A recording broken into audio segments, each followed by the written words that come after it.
Hello, and welcome back to the Deep Dive. I am so happy you are here with us today. Hello, everyone. Yes, it's great to be here. Today is a very special day. We are not just reading a book, No, and we are not looking at a list of grammar rules. Today, we are exploring that's right. We're going on a little journey. a journey into a part of English that, well, many students find a little difficult. A little difficult, yes. Or maybe even a little scary. Scary. That's a strong word. Why scary? Because it changes so much. Yeah. You think you know a word. Okay. For example, you learn the verb to look. Mm. Simple. You use your eyes. Yeah. You look. Right. But then you hear someone say, look up. Or Look back. after. Exactly. And- And suddenly the meaning is different. It changes completely. Ah, okay. I see where you're going. You are talking about phrasal verbs. Exactly. Phrasal verbs. That is our topic for today. And we have 5 very important ones to share with you. Yes, 5 verbs that people use every single day. In movies, on TV, In real conversation. in real conversations. So if you want to understand, you really need to know these. And that is our mission today, isn't it? To take these scary verbs and make them simple, make them friendly. Yes, simple and friendly. So we will go slowly today. Very slowly. We want you, the listener, to just relax. Don't worry. No stress. No stress. Just listen. Let the English come to you. I like that. Okay, so before we start, what is a phrasal verb for our friends who are just starting? It's like building with blocks or cooking. Okay. Two things. First, a normal verb, an action like stand Stand or sit. or give. Yeah. Right. A simple verb. Okay, one verb. What's the second thing? The second thing is a small word. We call it a particle. Particle. Words like up, Down. in, out, over. Okay, so a verb plus a small word. Yes. And when you put them together, like stand and up, Stand up. they become a new idea, a new team. A new team with a new meaning. And sometimes the meaning is very, very different. That's the secret. Yeah. Exactly. So let's look at our menu for today. We have 5 of these new teams. 5 phrasal verbs. It's a very good menu today. It is. I'll read the list so you can just listen to the sound. Okay, I'm listening. First, we have buckle down. Buckle down. Ooh, a serious one. Mm-hmm. Second, we have geek out. Ah, that one is fun. A very fun verb. It is. Number 3 is live for. Live for. That's about passion, about love. It is. Then, number 4, reel in. Reel in. From the world of sports. From the water, yes. And last, number 5, think over. Think over. A verb for your brain for big decisions. Those are our 5. Are you ready to dive in? I am so ready. Let's go. Let's learn. Okay. The first phrasal verb we will study now is buckle down. Buckle down. I'd like to spell that for you. The first word is buckle, B-U-C-K-L-E, buckle. Buckle. And the second word, of course, is down, D-O-W-N, down. Buckle down. Right. Now, before we explain the meaning, let's just look at that first word, buckle. What is a buckle? That's a great question. A buckle is a thing. It's an object. Right. It's usually metal or plastic. Yes, and you find it on a belt, for your trousers. Ah, yes. We put the belt on and close it with the buckle. Exactly. Or think about a car. A car seat belt. Yes. You sit down, you pull the belt, Mm. and click, you buckle it. Right. So when you buckle your seatbelt, you are safe. You're ready. You're ready to go. You are secure, tight. I like that idea. Ready to go. So what about the phrasal verb? Buckle down. Doesn't mean wear a belt, does it? No. It has a special meaning. To buckle down, it means to start working very hard. It's to start working hard. Yes, but there's a feeling to it. It means that before you buckle down, you are not working. Ah, I see. So there's a change. A big change, yes. Imagine you are playing on your phone. Okay. You're talking with friends, you're relaxed, you're having fun. I'm not working. I'm happy. Right. But you have a job to do. Maybe you have homework. The homework is waiting. I can feel the stress now. It's waiting. And you look at the time. Oh, no. Oh, no. I have no time. I have to finish this job. I cannot play anymore. I have to be serious now. So what do? You buckle down. You stop playing. Yeah. You put your phone away. You focus all your energy on your work. Oh, that makes perfect sense. It's just like the car seat belt. How so? I get in the car, I buckle my belt, I'm ready to drive. I have a big job to do, I buckle down, I'm ready to work. That is a perfect way to think about it. It means get serious. Focus. Could you give us an example sentence? Of course. A very simple one is, we have an exam tomorrow. We must buckle down and study. Very clear. If we don't buckle down, we we will fail the exam. Exactly. You can't pass if you're just playing games. You have to focus. Okay, let's try a little dialogue. Let's act it out. Good idea. So our listeners can hear it in a situation. What's the scene? Okay, we're students. We're in a library. In a library. Okay. It should be quiet. It should be. But I am the bad student today. I'm not quiet. I'm looking at my phone. I'm talking. In me. What am I doing? You are the good student. You're trying to study. You're worried. There's a big test. I see.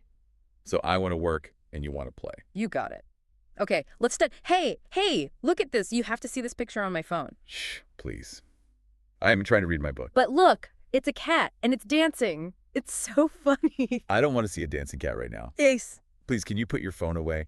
Aw, you are so boring today. So serious. Let's get a coffee. It's sunny outside. We can't go outside. We can't get a coffee. Why not? We have lots of time. We do not have time. Do you know what day it is? It's Tuesday? Yes, it is Tuesday. Yeah. And the big history exam is Wednesday morning. Tomorrow morning. That is tomorrow. Oh, I forgot the exam was tomorrow. Tomorrow at 9 o'clock. Yeah? And it's a very, very hard test. If we don't study now, we will fail. I don't want to fail. My parents will be so angry. Then please, stop looking at cats. We must buckle down. You're right. I need to study. Yes. Put the phone in your bag. Now. And open your book. Let's buckle down and do this work. Okay, I'm ready. I will buckle down. Chapter 1, let's go. That was the scene. Yeah, and you can really feel the change in that scene, can't you? Oh, yes. In the beginning, you were very distracted, lazy. I was not working at all. But then, I reminded you about the exam, the danger. And I changed. I got serious. I decided to work. That moment, that change from playing to working, that is buckling down. A very useful verb for students. And for workers, too. You know, if you have a deadline, your boss says, I need this report by 5 o'clock. Then you have to stop talking to your friends. You go to your desk and you buckle down. Exactly. Strong focus. Hard work. Okay, I think we have buckled down on this verb. Are you ready for the next one? I am ready. What's next? The second phrasal verb we will study now is geek out. Geek out. Oh, I like this one. It's a fun one. It's very modern. I'll spell it for you. G-E-E-K. Geek. And the second word? Out. O-U-T. Out. Geek out. Okay, so before the verb, we need to understand the noun. What is a geek? A geek is a type of person. Is it a bad word to call someone a geek? That is a very good question. A long time ago, maybe 30 years ago it was. A little bad. It meant you were not popular, not cool. Yes, something like that. It meant maybe you studied too much or you liked strange things. But what about today? Today, it's very different. Today, geek is usually a good word, or at least a fun word. Okay, so what does it mean today? A geek is someone who loves a topic very, very much. Like a passion. Yes, a passion.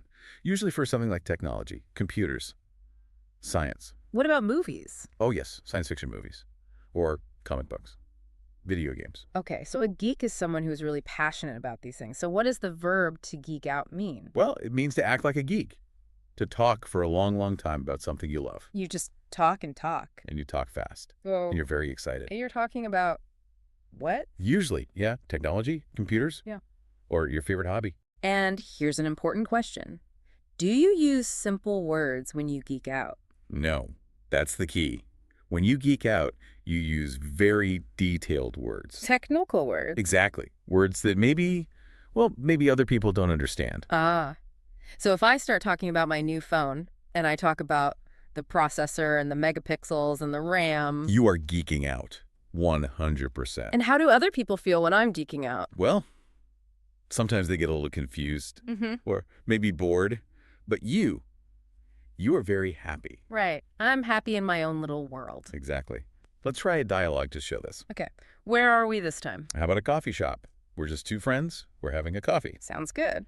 And what's happening? Well, I just bought a new laptop, a new computer. Yeah. And I am very, very excited about it. Okay, and I will be the normal person. I don't know much about computers. I'll just ask you about it. Perfect. And I will be the computer geek. Okay, let's go. Hey, so good to see you. Say, what's that on the table? Is that a new computer? Hi. Oh, this. Yes. It is my new laptop. I just got it yesterday. I'm so excited. Oh, it looks very nice. Very shiny. Is it a good computer? Is it good? It is not good. Yeah. It is amazing. It is the best computer in the world. Really? Really? Why? What's so special? The specs. Look at the specs. It has the new M4 processor with a 12-core CPU. 12 cores, like in an apple. No, processing cores. And the memory, 64 gigabytes of unified memory. The bandwidth is 400 gigabytes per second. Wow, that sounds fast.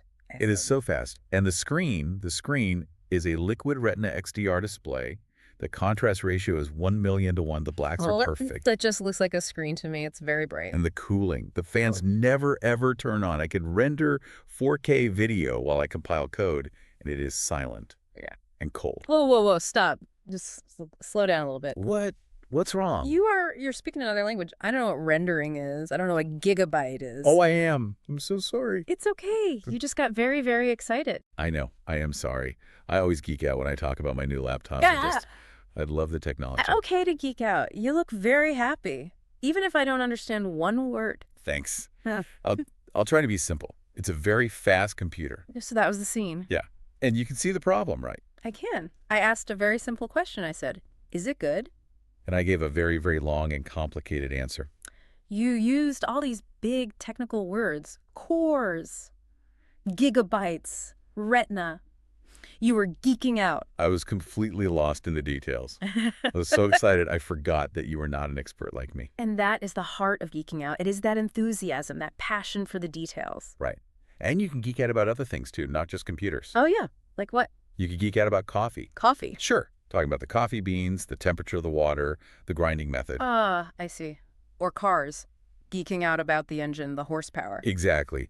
But usually, for our definition today, it is most common for technology. So, geek out. To talk with great excitement and detail about technology. Perfect summary. Let's move on to number 3. Okay. Number 3. The phrasal verb we will study now is live for. Live for. A beautiful one. Let me spell that. L-I-V-E, live. And then F-O-R, for. Live for. So what does this mean? Is it about, being alive? Not exactly. This verb is about feelings. It's about your heart. Okay, my heart. To live for something means you believe it is the most important thing in your life. The single most important thing. Yes. Think about your day. You do many things, right? You sleep, you eat, you go to work. Normal things, sometimes boring things. Right. But what makes you truly happy? What makes you excited to wake up in the morning? My family, maybe. My children. Exactly. You could say, I live for my children. Yeah. It means they're the center of your universe. Or it could be a hobby, right? Yes, a passion, a sport, music, art. Our source material has a great example about a sport. It does. The example is, he lives for football. He lives for football. Wow, that is a strong sentence. It's very strong. It means football isn't just a game for him. It's his life. It is his life. He plays it, he watches it, he reads about it, he talks about it. And without football, his life would feel empty. Empty, yes. He lives for it. It gives his life meaning. I understand. It is his biggest passion. Let's do a quick dialogue for this one. Okay. What's the situation? Let's be two friends. We are just talking, catching up about our lives. Okay. And I'll ask you about your job. And you have a boring job. A very boring job. I work in an office. I don't like it. But you have a secret passion. You have something you live for. Yes. Let's start. So tell me, how is your job? Are you still working at the bank? Yep. Still at the bank. And do you like it? Honestly, no. Not at all. It's so boring. I just sit at a desk all day, look at numbers. Oh, that sounds so sad. Why do you stay there? Well, the money is okay. I need money for rent, for food, but I don't love it. Yeah. It's just a job. I see. So what do you love? I mean, you look very happy today. What's going on? I am smiling because it is Friday. And what's special about the weekend? The weekend is for dancing. Dancing? Yes. Salsa dancing. Every Saturday night, I go to the dance club. The music starts. The lights are low. I dance for hours. Wow. You sound so excited just talking about it. I am. When I'm dancing, I feel alive. Yeah. I forget about the bank. I forget the numbers. It's just the music. I can see it in your eyes. You really love to dance. Love is too small a word. I live for dancing. It's the reason I get through the week. It is the best part of my life. That's beautiful. So you work at the bank, but you live for salsa dancing. Exactly that. What a great example. It shows the difference, doesn't it? The difference between just working at the bank and really living. It does. So many people have this. A job they must do and a passion they live for. It could be anything. Some people live for their garden, Or they live for travel. or they live for their art. It's the thing that gives your life energy and purpose. So live for, to feel something, is the most important purpose in your life. A perfect definition. Are you ready for number 4? I am. Let's go. The phrasal verb we will study now is reel in. Reel in. This is a very active verb, an action verb. I will spell it. R-E-E-L. Reel. And the small word, I-N, in. Reel in. So where does this verb come from? This one comes from the world of fishing. Fishing. Okay. Catching fish in a river or the ocean. Yes. And to understand this verb, we have to picture the equipment. You have to see the tools. Okay, let's visualize. What tools do I have? Okay, first you have a long stick. This is called a rod. A rod. Okay, I'm holding a fishing rod. Good. Now, on the rod is a very long string. We call this the line. Okay, the line is in the water. Correct. And at the end of the line is a hook for the fish. But there's one more important part. On the handle of the rod, there is a little machine, a wheel. Yes, I know it. You turn it with your hand? You turn it round and round. That little machine is called a reel, R-E-E-L. Ah, so the noun is real and the verb is also real. Exactly. Yeah. Now, imagine a fish bites the hook. Splash. I have a fish. This is exciting. What do I do? Well, the fish is far away, in the water. You want to bring the fish to you, into the boat. Yes, I want to catch it. So you turn the handle, you turn the reel, and this action pulls the line. It brings the fish closer. So I'm turning the handle, I'm pulling the line. That action, turning the wheel to pull the line, is called reeling in. So to reel in means to bring the fish to you by turning the reel. Yes. The example from our source is, he reeled in a 10-pound salmon. 10 pounds, that's a big fish. A very big fish. Very heavy. It would be hard to reel in. Right, because the fish is pulling one way. And you are pulling the other way. You have to be strong. Let's act this out. This seems fun. Okay. Let's imagine we're on a small boat on the ocean. I can hear the water. The boat is going up and down, up and down. It's a sunny day. Mm-hmm. We're waiting quietly. Okay, let's begin. Ah, what a beautiful day. The water is so calm. It is very peaceful. This is why I love fishing. It's so quiet. Wait, look. Look at your rod. What is it? The end of your rod. It's bending down. The line is moving. Oh. Oh my goodness, I feel it. I feel something pulling. You have a fish. A fish is on the hook. What do I do? What do I do? Whoa, it's so strong. Hold on tight. Don't let go. You have to reel it in. I'm trying. It's so heavy. Turn the handle. Turn the reel. Bring it closer. Come on, reel it in. It's so strong. I'm turning. It's coming closer. Keep going. You can do it. I can see it. It's a huge fish. Almost. There. And got it. It's in the boat. Wow. Look at the size of that. You did it. You reeled it in. Phew. I'm exhausted. My arms hurt. That was an amazing kid. Wow, that was exciting. I really felt like I was on that boat. It's a very physical verb, isn't it? You can feel it in your muscles. Yes. Pulling that line. That is reeling in. Okay, quick question. Can we use this verb for things that are not fish? Yes, sometimes we do. We use it as a metaphor. A metaphor. What do you mean? Well, imagine you own a shop Mm-hmm. and you want to get more customers. Okay, I want people to come into my shop. You might have a big sale, big sign that says 50% off. Right, to get people's attention. Yes, you are trying to reel in customers, like you are catching them and pulling them into your shop. I see. So you can catch people's attention. Exactly. But for today, for our listeners, it's best to just remember the fish. That is the main, most common meaning. Reel in. To pull a fish closer with a fishing line. Perfect. Okay. We have arrived. The final verb, number 5. The last one for today. The phrasal verb we will study now is think over. Think over. I'll spell it T-H-I-N-K. Think. And O-V-E-R, over. Think over. Now, this sounds simple. Everyone knows the word think. We do. We think all the time. I think it's going to rain. I think I want pizza. So how is think over different from just think? Think over is about two things. Time and care. Time and care. Yes. It means to consider something very, very carefully before you make a decision. Ah, so it's 4 decisions. Yes. Usually big, important decisions. Okay, so if I ask you, do you want tea or coffee? That's a small decision. I don't need to think it over. I can just say, coffee, please. Right. But what if I ask, do you want to move to a new country with me? Whoa. Okay. That is a huge decision. Can you answer in 1 second? No, definitely not. I need to be careful. I need to think about my job, my family, the future. I need time. So you would say, Wow. I need to think it over. Right. It means I cannot decide now. I need to wait, maybe sleep, and decide tomorrow. Exactly. The source example is very good. It says, I have thought it over and I've made up my mind.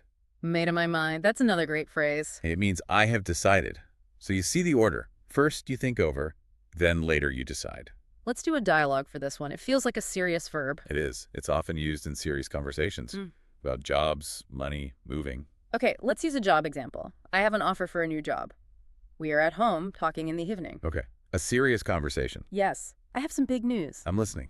Honey, can we talk for a minute? I need to tell you something important. Of course. You look worried. Is everything okay? Everyone is healthy, yes. But I got a phone call today